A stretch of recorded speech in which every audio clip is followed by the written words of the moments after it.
Negative externalities of consumption are also termed as spillover effects that are caused by consumption of demerit goods. An example is impact of passive smoking on non-smokers. Another example is problem of the aircraft noise and the unease that it causes to the people living near airports. And the last example is road congestion, as individual road users consume road space that reduces the amount of road space that is available to others. Now let's have a look at the intervention policies that the government uses to reduce negative externality of consumption. First policy is that of indirect taxes. Here the quantity supplied in the market is Q at price P. As there is presence of external benefit, marginal social benefit curve is below marginal private benefit. However, the optimum output here is Q1, where marginal social benefit intersects marginal social cost.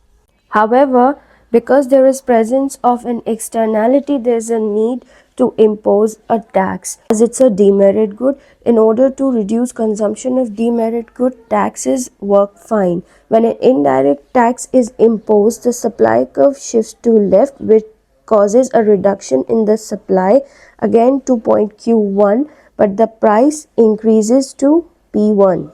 That way a socially optimum and more efficient output is achieved. Another policy that can be used to correct negative consumption externality is price control. It is used by imposing minimum prices on products which are normally demerit goods, which raises the price of the product above the point where marginal private benefit is equal to marginal social cost.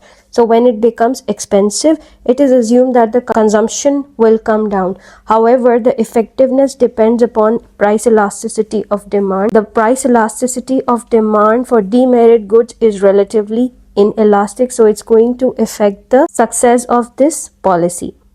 Other intervention policies such as provision of information are also practiced by some governments. For example, display of a figure of mouth cancer stricken mouth on a packet of cigarettes in order to reduce consumption. Sometimes providing more information about the harms that a demerit good can cause can raise awareness, due to which people may reduce consumption of demerit goods such as cigarettes, alcohol, and tobacco-related products. Other policies include regulations, which is minimum age limit on consumption of cigarette and alcohol. And one more kind of policy is production quota. Production quota, as the name suggests, imposes a limit on production of the good. When shortage is created, obviously the price goes up, and this can seemingly bring consumption a bit down. Licensing suppliers is also one kind of strategy used to control supply. However, the problem with such policies is that it can give rise to informal and black market for buying and selling of these products. Positive production externalities are positive spillover benefits that the third party enjoys as a result of production of something. For example, research and development. When some firm bears the cost of research and development or invention, initially the firm and later on in the bigger picture, the entire society and third parties enjoy the benefits. For example, internet. Other examples for positive production externalities include inoculations, vaccines that have been developed to combat serious medical illnesses such as polio, smallpox, and cholera. Let's have a look at the policies the government uses to correct positive production externalities. The first policy is provision of subsidies. This graph is the graph of provision of subsidy and not of provision for information. Before the provision of subsidy, the optimum amount of product produced is at Q and the price is point P, where this is the supply curve, marginal private cost. By introducing a subsidy, the supply curve shifts right and more product is provided, so the optimum quantity shifts to Q1 and the price comes down to P1. The subsidy that the government provides is equal to marginal external benefit, which is equals to YZ. The subsidy that the government pays is the area P2, P1, Y, Z. So subsidies is a way of increasing the supply of products that create positive production externality, where subsidy reduces the price and the demand increases. Demand can also be increased through provision of information. If an information campaign is run for consumers, it can improve education on a particular issue, such as how to avoid spread of disease or how to encourage more recycling of house wastes. If there is more awareness, consumers will take precautions in a way which reduces cost for the economy and cost borne by the society or the government. Positive consumption externalities. These are spillover benefits that the third party enjoys as a result of consumption decisions taken by the consumers. Policies that the government can use to deal with positive consumption externality is direct provision of goods and providing subsidies. Before moving to subsidies or direct provision, let's have a look at the example of positive consumption externality: attaining education. When someone gets educated, he does not only get the benefit themselves, but they also produce spillover benefits for the economy in form of educated and more skilled workforce. Let's have a look at the graph of subsidies. Before the provision of subsidy, the amount produced was Q at price P. The product was provided to the consumers at price P. Provision of subsidy shifts the supply curve to right, thereby increasing supply to quantity Q1, and this good or service is supplied at a lower price. The amount of subsidy is equal to marginal external benefit, which is equals to YZ. The provision of subsidy shifts the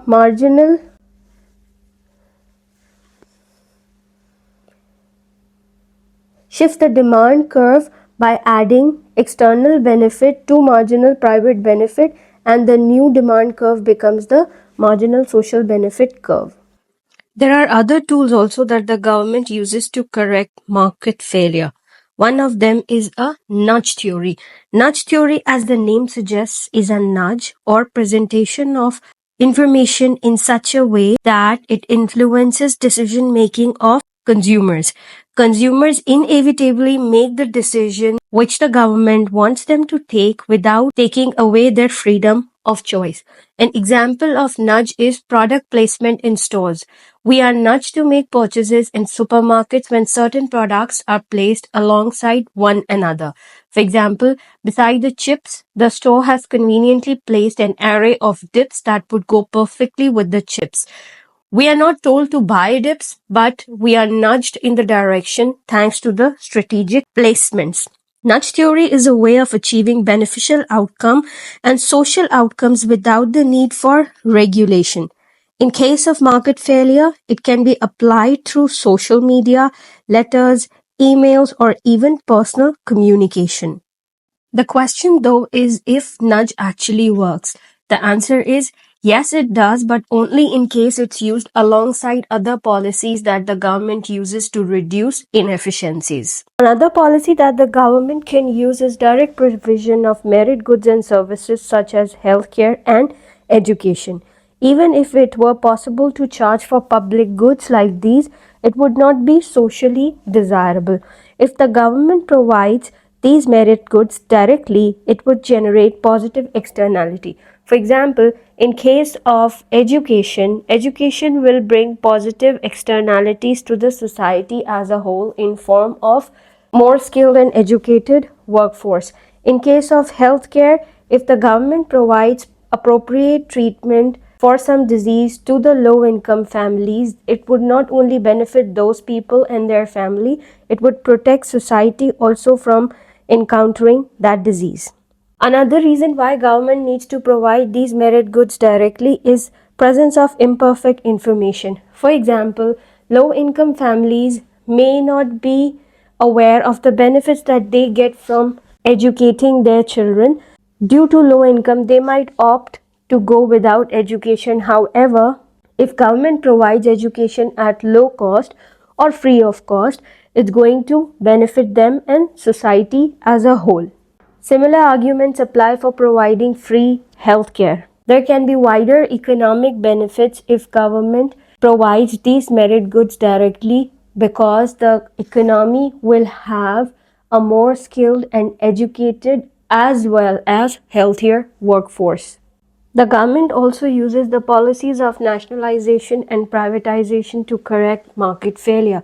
Nationalization is when majority of the businesses and resources are owned by the state. However, it is argued that problems of externalities exist in nationalized industries. One such type of industry is where there is natural monopoly. However, it's not wise to break the natural monopoly because it would only lead to duplication of goods and services being supplied, and there would be inefficient allocation of resources with higher prices and less provision. Nationalized industries tend to generate negative externalities such as the ones present in the coal production and electricity generation. However, some economists argue that negative externalities of certain industries are best dealt by the state. The goods and services provided by state-owned businesses are normally loss-making in opinion of certain economists, and government subsidies are needed to maintain service levels.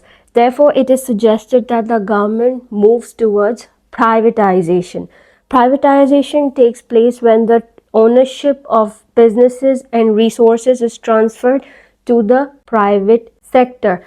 Facilitating privatization may lead to low barriers to entry, thereby allowing more firms to enter the market to increase competition. Increased competition, it is believed by certain economists, will lead to better allocation of resources, efficiencies, and bring the prices down, which will be a win-win situation for the businesses as well as customers. However, it is not always true, because this natural monopoly can be replaced by private monopoly, in which the private firm that holds market power will be able to influence the prices as well as restrict supply to deliberately create shortages. Therefore, it can be inferred out that privatization and nationalization, they both have their own advantages, and they both can be used in certain situations to correct market failure. However, it is difficult to decide which should be chosen or which one has more benefits or more disadvantages. Both of them would be useful according to the situation.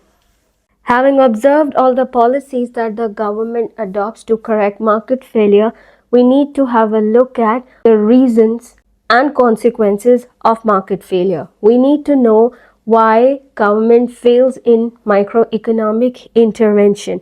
In practice, not all government policies work out as planned, and that is known as market failure, the causes of which can either be imperfect information, unintended consequences, and policy conflicts. If the government is to intervene in running of the markets, it needs proper information.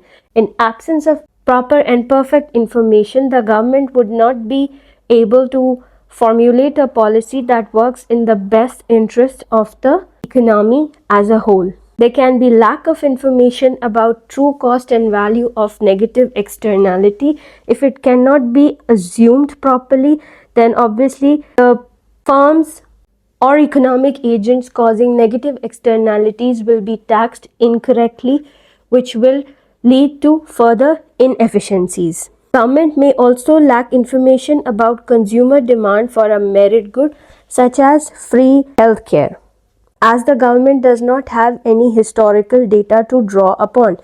If the government is providing a product free of charge to the consumer, some estimation of the level of consumer demand is required, and it's necessary to establish the cost of intervention. This normally occurs with the provision of public goods, and because the government also needs to provide the right amount of such goods. If the demand is not estimated accurately, then the wrong amount will be produced, leading to inefficiencies, which is one of the cause of government failure in intervention. Second reason is unintended consequences, which are the undesirable consequences and they are not planned for.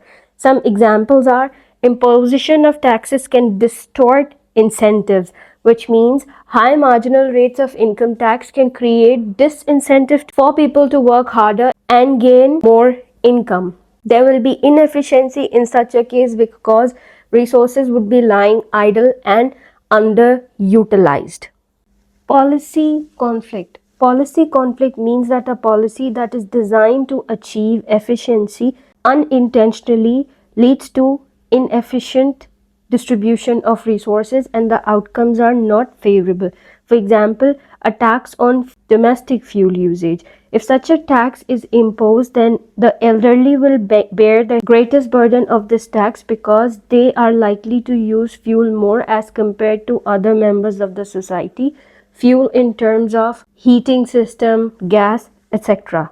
Government failure can also occur in case of subsidies on the cost of fossil fuel. These encourage production and their use in coal-fired power stations, both of which contribute to increase environmental pollution, thereby causing negative externalities. The subsidies might enhance competitiveness while they are completely inconsistent with the need for more sustainable development policies. And there are more examples that highlight policy conflict. The concept that you need to understand about policy conflict is simple, that government designs certain policies to correct market failure, but the outcome that these policies are leading to are inefficiencies rather than efficiencies.